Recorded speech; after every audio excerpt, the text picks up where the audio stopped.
역사 속의 사랑. 키스 한 번으로 파멸을 맞은 프란체스카와 파올로. 13세기에 이름을 떨쳤던 이탈리아의 폴렌타 가문은 현재 에밀리아 로마냐 지방에 있는 도시 라벤나 지역을 중심으로 세력권을 가지고 있던 가문으로, 라벤나는 402년부터 407년까지 서로마 제국의 수도였습니다.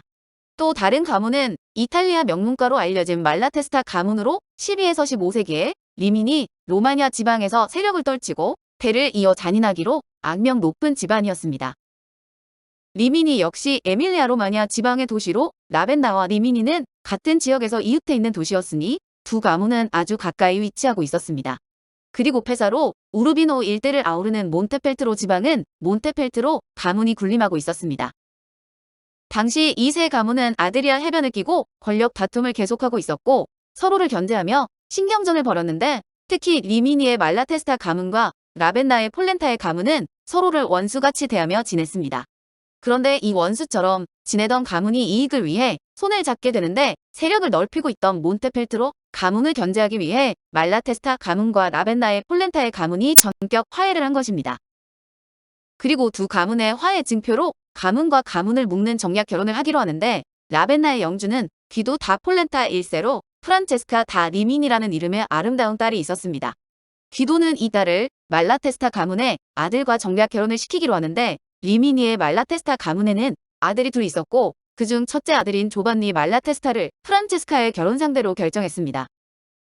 얼굴도 보지 못한 남자와 정략 결혼 따위는 할 수 없어요. 프란체스카는 사랑 없는 결혼을 하지 않겠다고 고집을 부렸지만 결혼을 거부할 순 없었는데, 조반니가 얼굴도 못생긴 데다 다리까지 절어 조반니를 본다면 프란체스카는 더욱더 결혼을 거부할 게 뻔했습니다.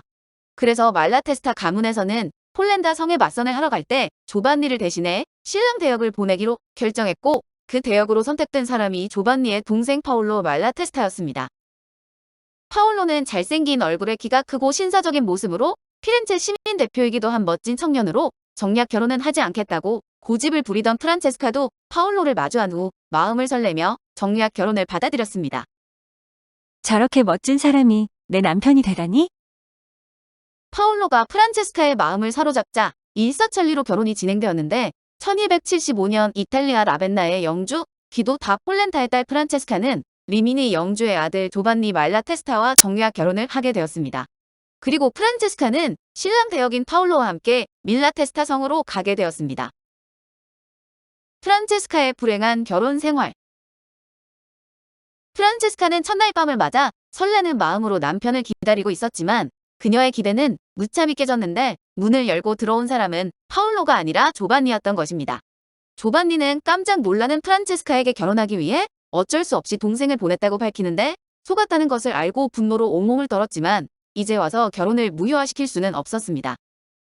조반니는 프란체스카의 분노는 아랑곳하지 않고 성주 아내의 의무만 강요할 뿐이었는데, 그렇게 첫날 밤을 보내고 프란체스카의 불행한 결혼 생활이 시작되었습니다. 조반니는 여자를 배려하거나 다정하게 대하는 것과는 아주 거리가 먼 인물로 잔인한 성미의 권력욕이 강한 인물이었으며, 프란체스카의 마음이나 기분 따위는 전혀 관심이 없었습니다. 프란체스카는 사랑 없는 결혼 생활을 하며 하루하루 불행한 나날을 보내다 보니 점점 마르고 얼굴에 그늘이 졌습니다. 한편 파올로는 정략 결혼의 희생자가 되어 불행한 결혼 생활을 하는 프란체스카를 볼 때마다 미안함과 안쓰러움을 느꼈고 그녀에게 자꾸 눈길이 갔습니다. 조반니는 영토 전쟁을 위해 자주 출정을 나가다 보니 성을 자주 비웠는데, 그럴 때면 파올로는 프란체스카를 챙기며 다정하게 말을 걸고 위로를 했습니다. 남편에게서 느낄 수 없는 다정함에 프란체스카는 파올로에게 의지하는 마음을 갖게 되었는데, 시간이 지나면서 두 사람 사이에는 미묘한 감정까지 생겨났습니다. 두 사람은 서로를 사랑하게 된 것으로, 사실 프란체스카는 처음부터 파올로를 좋아했으니 여전히 다정하게 대해주는 파올로에게 마음이 더 기울었고, 파올로도 그런 그녀의 눈빛을 보며 마음이 흔들렸던 것입니다. 조반니도 아내와 동생의 미묘한 감정 교류를 눈치챘고 성을 비울 때마다 불안감을 갖게 되었는데, 결국 둘 사이를 확인하기 위해 덫을 놓게 됩니다.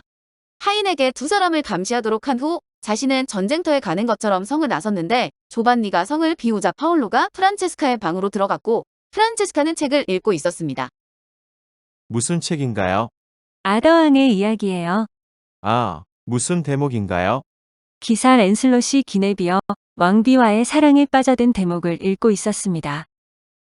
파울로도 프란체스카 옆에 앉아 책을 함께 읽었는데 두 사람은 책을 읽으며 마음이 흔들리기 시작했고 여러 번 눈빛이 마주칠 때마다 얼굴색이 붉게 변했습니다.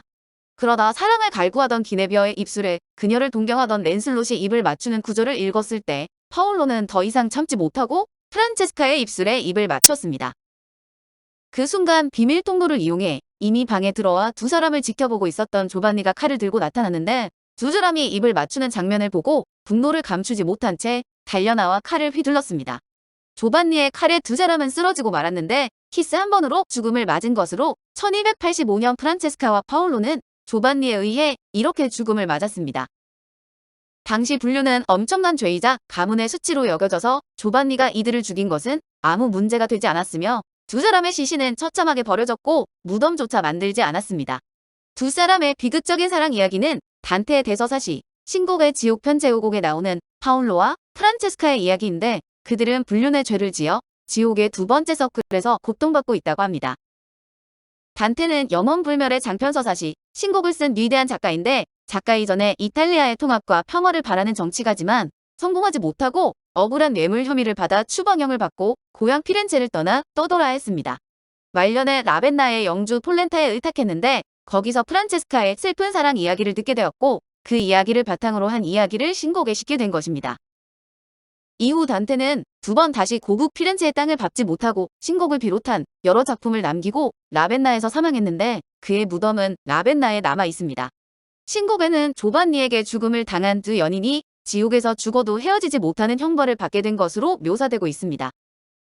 단테가 가늠한 죄와 애욕의 죄를 범한 영혼들이 형벌을 받는 지옥의 세계를 지나다가 매서운 칼바람 속에서도 서로를 꼭 끌어안은 채 떨어질 줄 모르는 연인을 만나는데 망령들의 지극한 사랑에 감동한 단테는 물었다.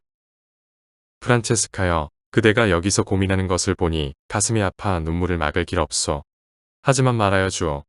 사랑이 어떻게 그대를 유혹하여 이다지 치명적인 길로 이끌었는지를. 프란체스카가 피눈물을 흘리며 단테에게 자신들의 사연을 들려주었다. 불행한 때에 행복한 나를 되새기는 것은 잃어버린 행복에 대한 이중의 슬픔이 됩니다. 프란체스카여, 겪은 바 괴로움은 쓰라리고 슬퍼서 눈물이 흐르오. 단테는 안타까움을 표현하고 너무 가슴이 아파 잠시 정신을 잃었다. 이 안타깝고 애절한 이야기는 예술가들에게 큰 영감을 주었고 많은 예술 작품들이 만들어지게 되었습니다. 이탈리아 작곡가 리카르도 잔도나이는 오페라 리미니의 프란체스카를 작곡했고 러시아의 작곡가 라흐마니노프도 같은 제목의 오페라를 작곡했습니다. 그뿐 아니라 로댕의 작품 중 입맞춤이란 조각이 있는데 이 작품은 37년을 공들여 만들었지만 미완성으로 끝난 지옥의 문이란 작품 중 일부입니다. 프란체스카와 파울로가 죽기 직전 랜슬롯과 기네비어의 사랑에 대한 대목을 읽으면서 참지 못하고 입맞춤을 하는 순간을 조각한 것으로 로댕은 이들을 벌거벗은 모습으로 표현했습니다. 로댕은 지옥의 문 작업을 위해 신곡을 읽고 또 읽으며 고뇌를 했고 이 두 사람의 이루어질 수 없는 사랑을 어떻게 표현할지 엄청나게 고심했다고 합니다. 고심 끝에 완성한 이 작품은 옷을 모두 벗고 격렬하게 껴안고 키스를 하려고 하지만 입술은 닿지 않은 상태로 조각되어 있습니다. 이들은 영원히 이 자세로 고통받고 있는 것인데 로댕은 이 작품으로 지옥의 문을 표현하려 했던 것으로 작품명은 평범하게 프란체스카 다 리미니였습니다.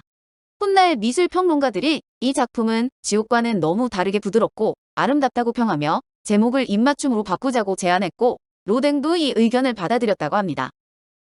이탈리아 그라다라에 카스텔 그라다라가 있는데 이 성은 13세기에 말라테스타 가문이 차지한 것으로 알려져 있어 프란체스카가 결혼 후 살았던 성으로 추측되고 있습니다.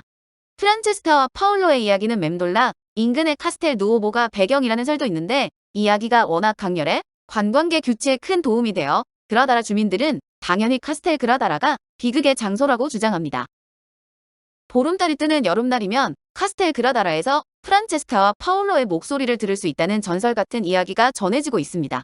지옥을 끝없이 헤매고 있는 프란체스카와 파울로는 지옥에서야 비로소 함께하고 있습니다.